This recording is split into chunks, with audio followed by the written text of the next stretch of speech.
Добро вечер и благослов Божи до сите слушатели се разбира кои што ќе слушаат или ќе не следаат оваа вечер. Јас сакам да ве поздравам во името на Господа и мене навистина ми е радост што можеме уште една вечер да бидеме заедно, се разбира, во присуството Божјо. Да бидеме заедно и да веруваме, се разбира, во ветувањата Божји. Библијата или зборот Божи ни вели дека неговите ветувања дадени кон својот народ се да и амин. Библијата вели дека тој нема да не остави, но ќе биде со нас, се разбира, до свршетокот на светот. Исус вели каде се собрани двајца и тројца во негово име, тој е меѓу нас. Затоа што тој е Емануел, Библијата вели тој е меѓу нас или еден од нас. Затоа Исус вели исто така дека тој ќе биде со нас до свршетокот на светот и дека нема да не остави сираци.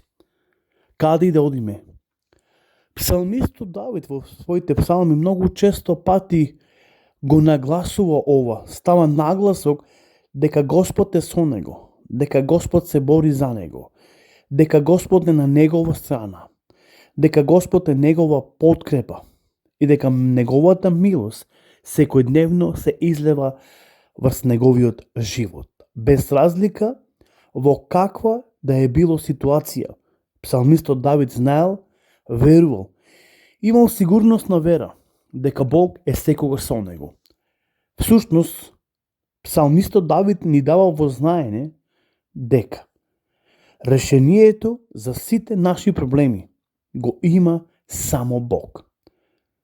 Ние не зборуваме дека проблемите, штом поверуваме во Господ Исус Христос, дека проблеми нема да имаме, дека нема да има никакви препреки во нашиот пат и во нашиот живот или во нашите семејства, во нашите деца. Туку ние зборуваме дека Библијата нуди решение преку Исус Христос. Како што Бог преку Исус Христос понуди решение и направи откуп преку неговата света крв, а до тогаш никој тоа не може да го направи, повторно Бог ги има конците во свој раце. И тој е тој кој може да изнуни, да даде решение за секој наш проблем. Проблеми имаме многу. И сите ние се соочуваме со проблеми. Морам да кажам дека многу често пати луѓето понекогаш доаѓаат до разочарување, затоа што разбираат и мислат дека кога ќе му го предадат својот живот на Господа и тие размислуваат дека не би требало да имаат какви да е било проблеми. Но Библијата и по овие прашања е јасна, и по овие прашања таа ни дава дури и крупни одговори. Така да, еве мојата препорака ова вечер, како и многуте од вечерите кои што сме ги имале во гласот на вистината, е да го читаме Словото Божјо. Да го читаме Писмото. И Бог, преку Светото Писмо, ќе ни го открие неговиот совршен план и решението за сите наши проблеми и грижи. Затоа што, навистина, тој е Ел Шадај, тој е семојќниот Бог. Библијата подоцна го открива како оној кој е прв и последен. За тоа нешто ни зборува пророкот Исаија, па дури и апостолот Јован Богослов. Дека тој е почетокот, свршетокот. Всушност дека тој е алфа и омега.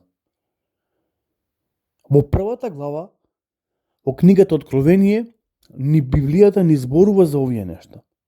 Дека тој е прв и последен, дека тој е алфа и омега, дека тој е Ел Шадај, содржителот или семојќниот, оној кој што треба да дојде на овој свет.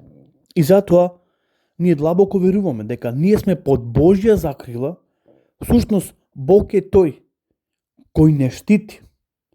Библијата зборува дека тој е нашиот зид, на кого можеме со сигурност да се закрепиме. Кога паѓаме, Бог е тука. Да не подигне. Да ја подигне и нашата глава. Да ни помогне дури во најтешките моменти во нашиот живот. И да не избави од темнината и да не смести во неговата чудесна светлина. Важно е да му ги подадеме и да дозволиме целосно, комплетно да се подпираме на Бог, да му веруваме на Бог, но меѓутоа да му веруваме на неговиот збор Божи. Еве што ни е запишено во Евангелието на Матеј, 11-та глава, се разбира, ќе читам од 28 па надолу. Евангелистот Матеј ги запишал овие зборови. Всушност, овие се Христови зборови, но нам не ги напишал. Или ги запишал овие зборови и се сместени во канонот на Библијата. И еве што вели зборот Божи. Дојдете кај мене сите вие кои сте изморени и натоварени со тешки бремиња. Јас ќе ве одморам. Земете го мојот јарем на себе и дозволете ме да ве научам, бидејќи сум нежен и кроток по дух, и тогаш душите ваши ќе се успокојат. Зашто јаремот мој е лесен, како што е лесен и товарот што јас ви го давам. Повторно гледаме една многу широка, отворена врата за сите нас. Без разлика на нашата националност или припадност. Без разлика на нашата боја. Почитувани слушатели, кои што ова вечер не слушате, верувајте ми, Бог не гледа на лице, како што денеска човекот гледа. Бог гледа на нашето срце. И тој ги знае сите наши проблеми, кои се длабоко вкоренети во нашето срце. Не му е важно каков си ти по боја, од која националност доаѓаш, дали си еврин или не си еврин. Пред очите на Господа ние сме сите исти. Затоа Библијата вели дека Бог не е човек и не гледа како што човекот гледа. Често пати цитираме едни стихови кои ни се запишани, се разбира, во книгата на пророкот Исаја, 55-та глава, каде што Библијата ни зборува и каде што пророкот Исаја ги запишал овие Божи зборови. Еве што вели Бог, дека моите патишта не се ваши патишта, ниту мислите мои се ваши мисли. Бог не гледа на човек. Потоа Бог му вели на Самуил да му пренеси на Саул, тоа е всушност првиот цар на Израел, дека светецот Израилев не е човек, па да се предомислува, ниту син човечки. Библијата ни открива дека Бог е дух и оние кои треба да му се клајнат, треба да му се клајнат во дух и вистина. Оној кој го створи небото и земјата. И тој Бог, кој Библијата ни го открива, се утелотворува во личноста на Исуса Христа, доаѓа на овој свет.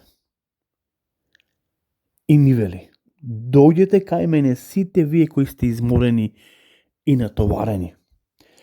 Денеска човекот е изморен и натоварен од многу нешта. Особено од гревот, од беззаконијата кои што се случуваат. Понекогаш се чувствуваме бесилни, немојкни. Но Бог е тука да ни помогне. Како што реков, Бог е тука да ни помогне. Иако живееме во еден од најтешките моменти во нашиот живот. Но меѓутоа Бог е тука да ни помогне на сите нас. Иако реков дека се соочуваме со многу проблеми и грижи, но Бог е тука. Тој не повикува, тој е со нас и тој сака да ни помогне во секој проблем. Без разлика, вие што ова вечер не слушате, без разлика, каде припаѓате, Бог го гледа длабоко вашето срце. И Бог сака да ви помогне. Тој е тука до вас, оваа вечер. Тој е меѓу сите нас. И тој сака да ги слушни. Да ние му ги изнесиме како на трпеза сите наши проблеми и грижи. Јас длабоко верувам дека Бог ќе се погрижи за нас. Ако ова вечер или па досега сте го немале направено оваа нешто, ајде со вера во Бога, пред да си легнете, помолете се и дозволите пред се и поканете го Бог да дојди во вашиот живот, да направи една комплетна промена. Не само тоа што ќе ви помогне, туку тој ќе направи една комплетна промена. Од вас ќе направи една нова личност. Затоа, еве, уште еднаш, сакам да потенцирам, дозволете му ова вечер Бог да дојди во вашиот живот. Тој ќе ве благослови ова вечер. Тој ќе ви помогне без разлика со какви проблеми се соочувате. Денеска многу мина кои сметаме дека можат да го решат нашиот проблем.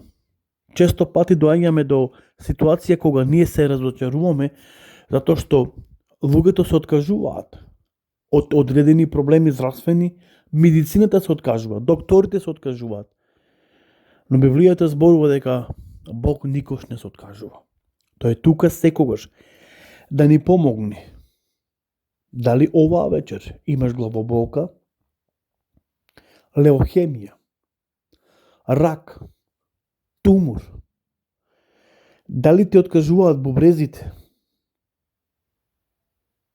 и многу други болести со кои ние се соочуваме. Бог не повикува, со вера во Бога. Ајде ова вечер заедно да се доприме до самиот Господ Бог. Да ви дадам еден библиски пример. Една жена страдаше 12 години од крвоток. И додека Исус споменуваше, Исуса го следа голема толпа на народ. И беа околу него и пред него и зад него. Но оваа жена, која имаше крвоток 12 години или крвотечение, одлучи да се допре до Исуса, верувајќи дека незиниот проблем ќе биде решен. Верувајќи дека Исус е решението за незиниот проблем. И таја успева низ таа толпа на луѓе да се проври, да стигне до Исуса и само да се допри до неговата облека. И потоа Исус застанува и вели: некој се допра до мене.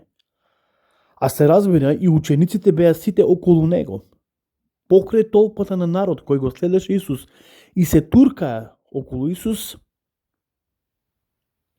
и учениците беа околу него. Исус застанува и вели: некој се допра околу мене. Некој ме допра мене лично. А учениците му викаат дека голема толпа го следи Исуса и дека сите сакаат да се допраат до него. И тие не можат да знаат за која лично станува збор. Но Исус му вика: не, некој се допра со вера во мене. Внимавајте, затоа потенцирам. И не само што Исус вели некој се допра со вера во мене, туку вика: и од мене излезе сила. И во тоа исто време оваа жена која длабоко веруваше дека Исус е незиното решение, беше целена. Исус може да биде решението за твојот и мојот проблем. И тоа не зависи од него, туку зависи од тебе и од мене. Дали веруваме дека Исус е нашето решение и дека ова е тоа благопријатно време во кој што треба да размислуваме, да можеме да се доприме со вера до него. Ајде, ако до сега не сме го направиле тоа, сега имаме можност и шанса оваа вечер, преку молитва, да го повикаме и да се допреме и да ги изнесиме сите наши потешкоти, се она што го притиска твојот и мојот живот. Бог ќе не благослови и тој ќе ги реши нашите проблеми, како што Господ Исус ги реши проблемите на оваа жена. Но таа длабоко веруваше дека само тој, само Исус е решението за незиниот проблем. И таја се допра со вера. И во тој ист момент оваа жена беше благословена. Оваа жена, која 12 години се измачуваше, Бог го реши незиниот проблем. Така да, ќе ве оставам со оваа мисла оваа вечер и сакам да ви посакам една убава и благословена вечер. Се разбира, ако даде Господ, до наредната емисијата Гласот на вистината. Имајте убава ног и Господ со вас нека биде. Амин.